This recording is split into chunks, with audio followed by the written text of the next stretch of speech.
څوارلسم سبب مؤمنانو په زناونو کې د واقع کېدلو هغه عدم النظر الى المخطوبه. زمونږ په معاشره او ټولنه کې بعضې د جهل رواجونه اوس هم شته چې کله یو هلک چې د چا خطبه کوي نکاح کوي هغې ته ونه ګوري او دا جنۍ هلک ونه ګوري د دې وجې نه ایسته فسادات او نقصانات واقع شي. زمونږ په معاشره کې پښتنو کې دا قانون دی چې بچي له چې پلار ښځه کوي د خپل طبیعت باندې کوي، مور چې بچی له ښځه کوي په خپل طبیعت باندې کوي. پلار دا واوره ته دا ښځه ځان له نه کې چې ستا طبیعت او ستا د مزاج برابره ده، د خپله ښځه د خپل بچي له کې د هغې طبیعت او مزاج برابر کړه. نن چې دا بچی د کور نه بهر دی سره د زوجې او د خاوند ولې بهر دی؟ ځکه دلته نظر نه دی شوی د دې بچي هغې زنانه ته نظر نه دی شوی چې د دې خوښه ده او که خوښه نه ده. ابو هريره هم فرمایي وكنت عند النبي صلى الله عليه وسلم وزد النبي صلى الله عليه وسلم بخاكيو يسړی د انصارو نه رااله تذکیره وکړه رسول الله ته، یا رسول الله ما خطبه او نکاح کړی ده. رسول الله ورته چې نظرت الیها هغې ته دې کتلې دي؟ هغې ورته چې نه. رسول الله ورته چې فاذهب فانظر الیها لاړ شه هغې ته وګوره.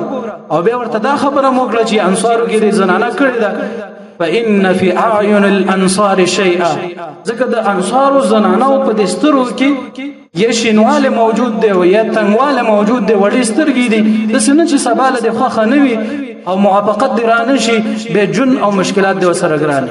نن چې پلار په خپل طبیعت باندې بچي له ښځه وکړي سبا له هغه د نورو ښځو پسې ګرځي.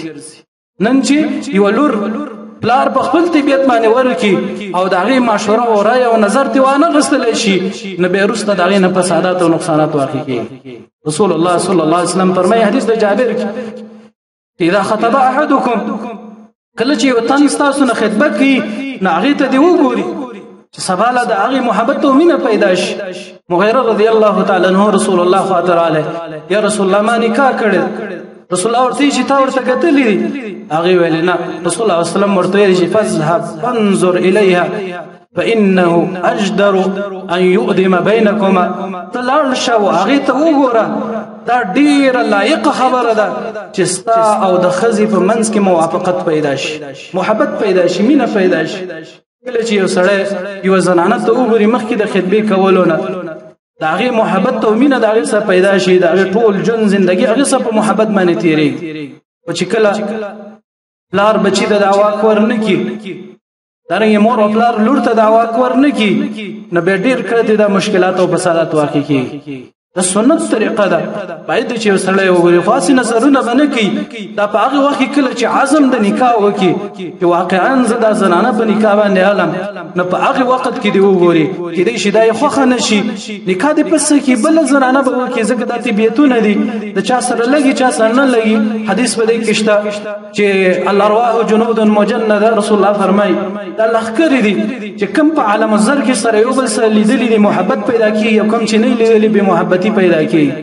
نو بیا دا خاوند د کور نه په سارا باندې شپې کوي، د هغه ځای سره محبت نه وي او مینه نه وي، د دې وجې نه ډېر فسادات او نقصانات پیدا شي. شریعت چې دا نظر ویل په دې کې ډېر حکمتونه دي او په دې کې غار نه دی پکار، دا دین دی. زما استانه الله ډېر غیرتي دی، زما استانه محمد صلی الله علیه وسلم ډېر غیرتي دی چې هغه وایي چې اجازه ورکړه چې ستا لور چې څوک په نکاح باندې علي هغې ته دې نظر وکړي او هغې ته دې وګوري، د دې دپاره چې سبا له موافقت پیدا شي، محبت پیدا شي، سبا له لانجې نه وي، مشکلات نه وي، په منځ کې خفګانونه نه وي، فسادات نه وي، باید چې هغې ته وګتلی شي.